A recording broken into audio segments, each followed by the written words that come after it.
Steep pushback from the government of British Columbia hasn't seemed to deter the signing of a deal between Alberta and the federal government tomorrow. The Memorandum of Understanding is expected to include a possible path towards building a pipeline to the northwest BC coast, despite British Columbia not being part of the conversation. They didn't talk to us about it or other people about it, and that's obviously not helpful in terms of getting things done. This is a $14 million communications exercise by Alberta.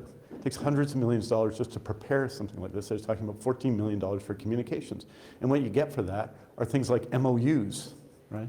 Not projects, not routes, not plans. And BC Conservative leader John Rustad joins me now. John Rustad, good to see you, sir. Thank you for coming back on the show today. Thank you for having me on here today.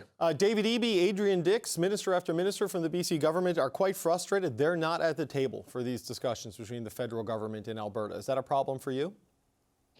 Look, when you've got a premier in this province that's trying to block major projects that are nation-building projects that can help bring unity, why would you have that premier to the table when you know what their answer is going to be? So I'm not overly surprised that Premier Eby is being shut out of these conversations.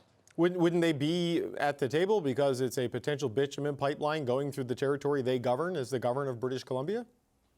Well, you think they should be at the table, and I think if we had a government in British Columbia that actually wanted to be part of this country and stand up and fight for the values that we need to do and the prosperity for this country, I think they would normally be at the table. But, you've got a premier who wants to block virtually anything that is prosperous for this country and certainly this province. It's pretty hard to have them sitting at the table and try to be constructive. Well, I don't know if your constitutional role in Confederation is conditional on your opinions, right? I mean, they are the duly elected government, and it feels like they will have a say in this. And David Eby and others are worried that if this progresses to the point that a potential bitumen pipeline is pushed through BC territory, it jeopardizes LNG, it jeopardizes critical minerals, it jeopardizes a northern transmission line, because so much of those things and the consent from the First Nations and the agreement is contingent on a tanker ban staying in place and no pipeline through the territory of the First Nations who don't want it.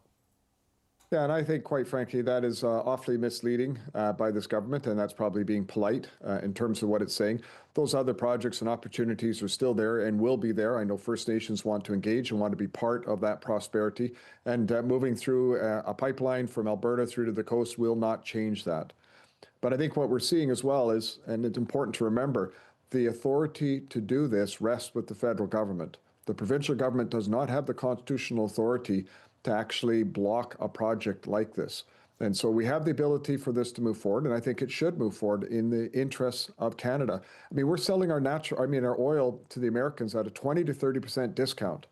So we're giving the Americans $50 million every day because we can't get our oil off the shore to other international markets. And it's high time we start thinking about this as a Canadian issue in terms of creating the value and stopping to subsidize the Americans. No, look, I think it was made very clear in the TMX dispute and the courts weighing in that this is clearly the federal government's authority, and David Eby would know that reasoning well, that he can't legally block this. But you say that you think it's overhyped that the First Nations would oppose this and maybe withdraw consent for other projects. You say this won't change anything. How can you be so certain? Because it's very clear from the statements even today that a lot of the coastal First Nations groups say, we do not want this and we will never support this. Well, I was the minister responsible for Aboriginal Relations and Reconciliation in BC. I signed 435 agreements with First Nations. I've talked with many of these First Nations that are along the pipeline route. I know that there is First Nation support for this project, perhaps not all of them, but there is support for that. And the question becomes, if your host First Nation and other First Nations along the line of this project are supporting, are other First Nations that only have a relatively weaker strength of claim in the area, perhaps a broader strength of claim, do they have the right to be able to block a project like this? And I think the answer to that question is no. You do want to work with them. You want to see if you can resolve these issues. But the Supreme Court of Canada has also been very clear in this, in that when you have a project that is in the national interest, that's in the interest of the people, that project has the right to be able to move forward.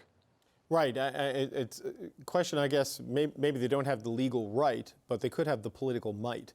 I mean, if you get protests, if you get unrest, if you get dissent, if you get blockades, if you get obstruction of construction lines, and if you do get things that start jeopardizing the LNG and other projects, legal right or not, it becomes an impossible problem to solve at that point. I mean, Marilyn Sled has issued a statement saying we will never allow oil tankers on our coast, and this pipeline project will never happen. I mean, that's not a we're willing to talk about it, sir. No, I get it, right? There's some locked in positions with regards to that. But at the end of the day, this province is not governed by 204 First Nations. This province is governed by the elected representatives in British Columbia. And now you need to work with them. You need to have an understanding and try to figure out how to resolve this. But similarly, this country needs to be able to make decisions that are on behalf of all the citizens of this country. And so that's where we need to be. And sometimes that means making some difficult decisions and trying to work through them. But ultimately, you must be able to do that as a nation. Otherwise, who are we? But how far do you go with that? Canadian. How far do you go with that to impose it over the disagreement and and the social fracture and the pushback that it could create? I mean, how far are you prepared to go with this? We saw what happened with Coastal GasLink and the challenges there. This seems to be a higher stakes fight for some people who oppose it. Well, we'll see in terms of the First Nations that are actually in supporting of this project as well, and ultimately where that goes. But, I have not seen a major project in British Columbia, whether it's a road, whether it's a power line, whether it is an LNG project, whether it's a natural gas pipeline. I haven't seen a single project in this province that has not had fierce opposition claiming they're going to shut it all down if it goes ahead. But who, Mr. Rustad? So at some point, how do you make these decisions on behalf of all the people in this country and all the people in British Columbia? But who are the First Nations that are, on the coast that support a bitumen pipeline and a lifting of the tanker ban? Because we've tried to find that group to come on the show and make that argument. I've talked to people in the industry, people who build pipeline and transportation, and they say the conditions aren't there. Like, who's the group that supports this and at what scale? Well, yeah, I've actually spoken to some of the nations, and I'm not at liberty at this point to talk about who those nations are. I think that has to come forward as part of a project, and it's certainly not in my authority to actually go out and start talking about that directly. I'm very much looking forward to the announcement, and I think it'll be interesting to see which First Nations step up to the plate and are supportive of it. I think that might be a little surprising for many people. Well, look, and it is a perspective we would love to hear, but we have gone hunting for it and we cannot find it. And so I am not missing an obvious champion here, is what I take from your comments, that you know of people, but they are not publicly revealed? Well, look, first of all, we haven't seen an announcement from the federal government and the government of Alberta.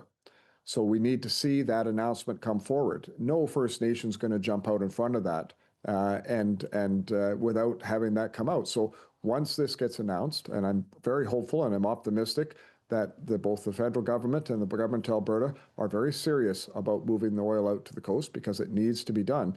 But I'm optimistic when you see that, you'll also see a number of people that will line up in terms of their support for this project, whether immediately or certainly over time. So, I'm optimistic that this is going to become a real project here for us as Canada and certainly across British Columbia.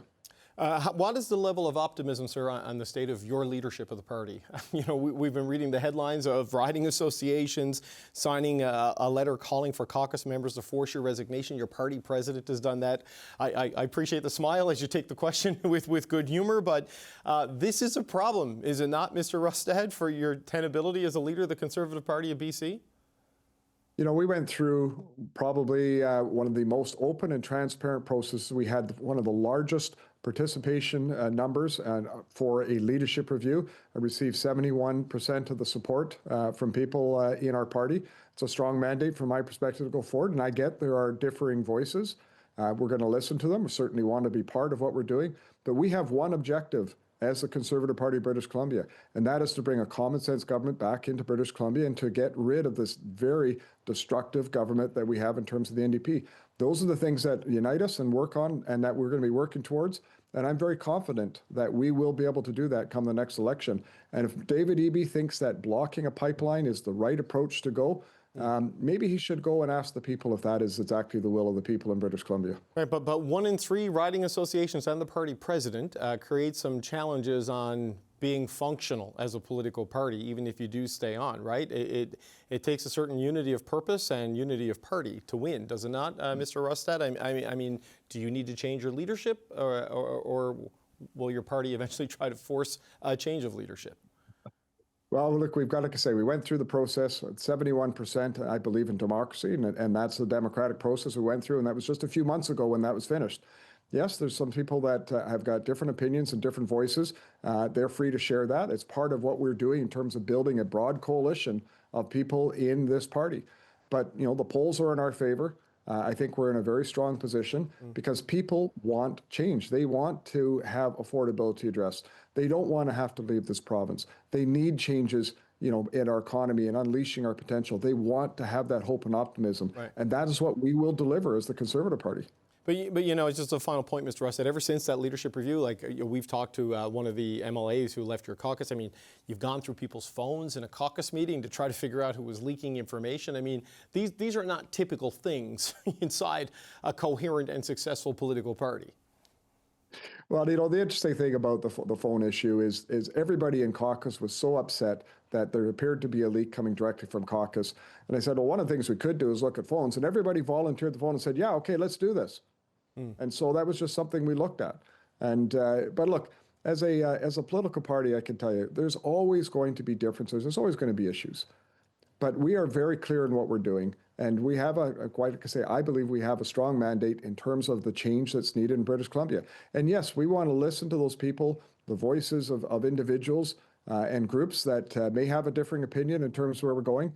But that doesn't change who we are as a Conservative Party and what we need to do. I've always said, it's not so much about any political ideology. It has to be about standing for what's right, fighting for the average everyday person in this province. And that's what we will continue to do. BC Conservative Leader John Rustad, thank you for your time today, sir. We appreciate it. Thank you for having me on. Take care.